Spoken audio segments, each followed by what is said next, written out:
OnePlus 8 Pro has a quadruple camera setup. We have a 48 megapixel wide angle lens, an 8 megapixel telephoto lens, a 48 megapixel ultra wide sensor, then a 5 megapixel color filter camera, whatever they're going to call it, where the iPhone 12 Pro Max has kind of a triple quadruple camera setup. It has a 12 megapixel wide angle lens, 12 megapixel telephoto lens, a 12 megapixel ultra wide sensor, and then a LiDAR sensor inside of it as well. So kind of like triple cameras, but with that LiDAR sensor too. Now the OnePlus 8 Pro's camera, I thought for the most part was really good.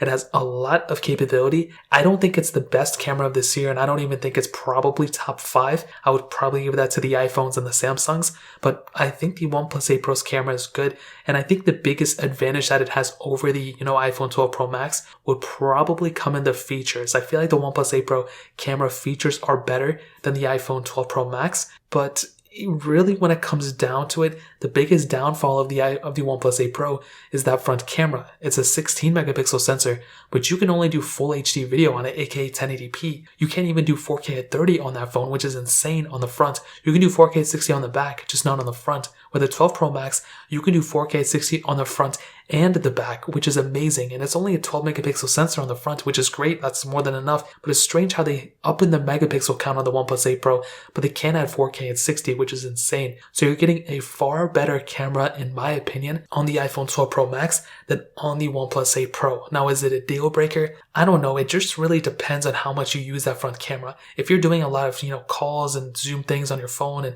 Google Meets and stuff, and, you're filming a lot of front-facing videos for YouTube or TikTok or something, you're going to have a better experience, hands down, on the 12 Pro Max than on the OnePlus 8 Pro. So keep that in mind. Again, it's not the end of the world, but that is a humongous thing to keep in mind. So in terms of the camera standpoint, the iPhone 12 Pro Max by far wins, and this is probably the biggest difference between the two. The iPhone 12 Pro Max definitely wins in the camera standpoint. Now, hitting